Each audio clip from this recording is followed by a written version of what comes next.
El sistema algebraico se originó en la antigua matemática babilónica y la mesopotámica hace más de 4000 años. El sistema algebraico es un conjunto de reglas y operaciones matemáticas que permiten manipular símbolos y números para resolver ecuaciones y problemas matemáticos. La álgebra ha evolucionado a lo largo de la historia gracias a las contribuciones de diversos matemáticos. Diofanto de Alejandría, siglo III después de Cristo, considerado el padre del álgebra, escribió la obra Aritmética, donde introdujo la notación simbólica para resolver ecuaciones. Estudió ecuaciones diofanáticas que buscan las soluciones enteras. Herón de Alejandría, siglo I después de Cristo, desarrolló fórmulas algebraicas aplicadas a la geometría, como la fórmula de Herón para calcular el área de un triángulo. Aplicó métodos algebraicos para problemas prácticos de ingeniería. Al-Khwarizmi, siglo IX después de Cristo, matemático persa considerado el padre del álgebra, escribió diversos libros donde sistematizó la resolución de ecuaciones cuadráticas. Su nombre dio origen a la palabra algoritmo. David Incurra, siglo IX después de Cristo, desarrolló métodos algebraicos para la resolución de ecuaciones. Contribuyó a la álgebra geométrica y a la teoría de números. Al-Khari, siglo X al siglo XI después de Cristo, perfeccionó el álgebra de Al-Khwarizmi. Desarrolló métodos algebraicos sin necesidad de números negativos ni fracciones. Omar Khayyam, siglo XI al siglo XII después de Cristo, clasificó ecuaciones cúbicas y desarrolló métodos geométricos para resolverlas. Propuso el uso de intersecciones de curvas para encontrar soluciones algebraicas. El álgebra del Renacimiento experimentó un gran desarrollo gracias a los matemáticos Tartaglia, Cardano, Ferrari y Bombelli, quienes sentaron las bases del álgebra moderna con la solución de ecuaciones cúbicas y cuárticas, también llamadas ecuaciones de cuarto grado, así como la introducción a los números complejos. Niccolò Tartaglia fue un matemático italiano conocido por descubrir un método para resolver ecuaciones cúbicas. Aunque Tartaglia compartió su método con Cardano en secreto, este lo publicó sin su permiso en una obra llamada Ars Magna en 1545, lo que provocó una gran disputa entre estos dos matemáticos. Cardano, quien fue el autor de Ars Magna, publicó la fórmula general para resolver ecuaciones cúbicas basada en el método de Tartaglia y también incluyó la ecuación cuártica de su discípulo Ferrari. Cardano fue de los primeros en reconocer la existencia de los números complejos, aunque no los compartió completamente. Ferrari fue discípulo de Cardano. Este desarrolló la solución general para las ecuaciones de cuarto grado, mencionadas anteriormente como ecuaciones cuárticas. Su método se basó en reducir las ecuaciones cuárticas a cúbicas, cuya solución ya se conocía. Este avance significativo en la historia del álgebra permitió resolver ecuaciones que antes parecían imposibles. Rafael Bombelli fue el primero en trabajar de manera rigurosa con los números imaginarios. Explicó cómo manejar las raíces cuadradas de números negativos y mostró su aplicación en la resolución de ecuaciones cúbicas. Bombelli fue clave en la adaptación de los números complejos dentro de las matemáticas. En resumen, gracias a estos matemáticos, el álgebra pasó de ser un conjunto de reglas empíricas a una disciplina formal, con métodos sistemáticos. Su trabajo preparó el camino para el desarrollo de la álgebra simbólica y posteriormente de la notación moderna de Descartes. A continuación les hablaré sobre la teoría de los números. La teoría de los números es una de las ramas más antiguas y fundamentales de las matemáticas. Es la encargada del estudio de las propiedades y estructuras de los números enteros. Esta se enfoca en temas como la divisibilidad, los números primos, las congruencias, las ecuaciones diofantísticas y distribuciones de los números primos. Les hablaré sobre Diofanto de Alejandría. En el siglo III después de Cristo, Diofanto de Alejandría fue un matemático griego conocido por su trabajo en ecuaciones diafónticas, que son ecuaciones con soluciones enteras o racionales. Su obra influyó en el desarrollo de la álgebra y en matemáticos posteriores como Pierre de Fermat. Diofanto de Alejandría vivió en Egipto durante el siglo III después de Cristo.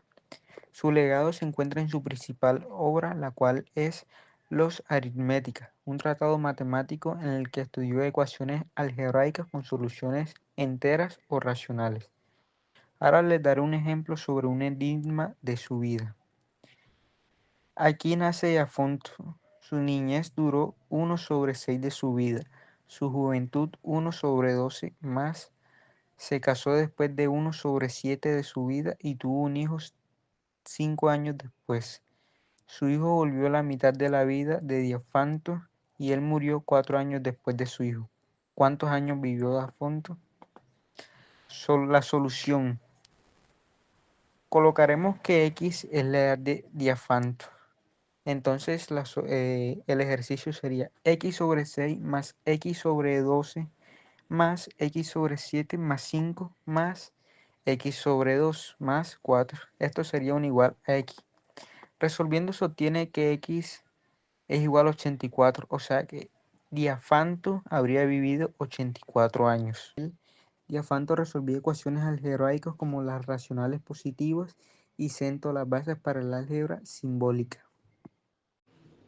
Ahora bien, en esta parte vamos a hablar del sistema numérico infinitesimal, el cual es una rama de las matemáticas que se ocupa del estudio de los números infinitamente pequeños, y sus propiedades están basadas en la idea de que existen números que son menores que cualquier número real, pero no son exactamente cero. Es por esto que al hablar de un sistema numérico infinitesimal, se nos hace necesario hablar sobre el cálculo infinitesimal. Y para ello tendremos en cuenta los precursores y sus fundadores. ¿Por qué hablo de precursores y fundadores? Que si bien es cierto que este fue desarrollado por Isaac Newton en el siglo XVII y por Leibniz, quienes fueron considerados los fundadores del cálculo infinitesimal, hubo otros matemáticos que contribuyeron a su desarrollo, tales como Bonaventura Cavalieri, un matemático italiano que desarrolló el método de los indivisibles, que es un precursor del cálculo integral, y Johannes Kepler, un astrónomo y matemático alemán que descubrió las leyes del movimiento planetario y utilizó métodos infinitesimales para calcular las órbitas. Asimismo, tenemos a Pierre Fermat, un matemático francés que desarrolló el método de las tangentes, que es un precursor del cálculo diferencial. Estos tres son los precursores más destacados de este cálculo. Por otra parte, tenemos las probabilidades, que es una rama de la matemática que se ocupa del estudio de la incertidumbre y la aleatoriedad de los eventos. Se define como la medida de la probabilidad de que un evento ocurra.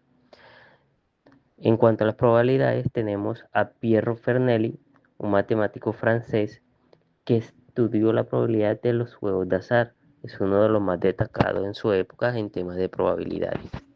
Asimismo, los matemáticos Blaise Pascal y Christian Huygens contribuyeron al desarrollo de la teoría de la probabilidad y a la clasificación de 4 tipos de probabilidades, como lo son la probabilidad experimental, la probabilidad teórica, la probabilidad condicional y la probabilidad independiente. La probabilidad experimental se obtiene mediante la observación y la experimentación, mientras que la probabilidad teórica se obtiene mediante el cálculo y la teoría. Asimismo, la probabilidad condicional se refiere a la probabilidad de un evento dado que otro evento ha ocurrido, mientras que la probabilidad independiente se refiere a la probabilidad de un evento que no depende de otro evento. El análisis matemático. El análisis matemático es una disciplina fundamental en las matemáticas que estudia el comportamiento de funciones, números y series, enfocándose en el cambio y la variación. Sus principales conceptos incluyen, primero, límites y continuidad. Estos permiten entender cómo se comporta una función cuando una variable se acerca a un valor determinado, asegurando que no haya saltos o interrupciones. Tenemos como segundo la derivada y la diferenciación. Miden la tasa de cambio instantáneo de una función y se aplican en la optimización, física, economía y muchas otras áreas. Tercero, integrales y cálculo integral. Son el proceso inverso de la derivada y permiten calcular áreas bajo curvas, volúmenes y resolver ecuaciones diferenciales. Cuarto, tenemos series y sucesiones. Estas representan listas ordenadas de números y sus sumas, siendo esenciales en el análisis de señales, probabilidades y matemáticas aplicadas. Tenemos ecuaciones diferenciales. Estas establecen relaciones entre una función y su derivada, permitiendo modelar fenómenos como el movimiento, el crecimiento de poblaciones y la propagación de enfermedades. Por último, tenemos análisis funcional y espacios métricos. Extienden el análisis matemático a otras funciones en espacios de dimensión infinita, con aplicaciones en mecánica cuántica y procesamiento de señales.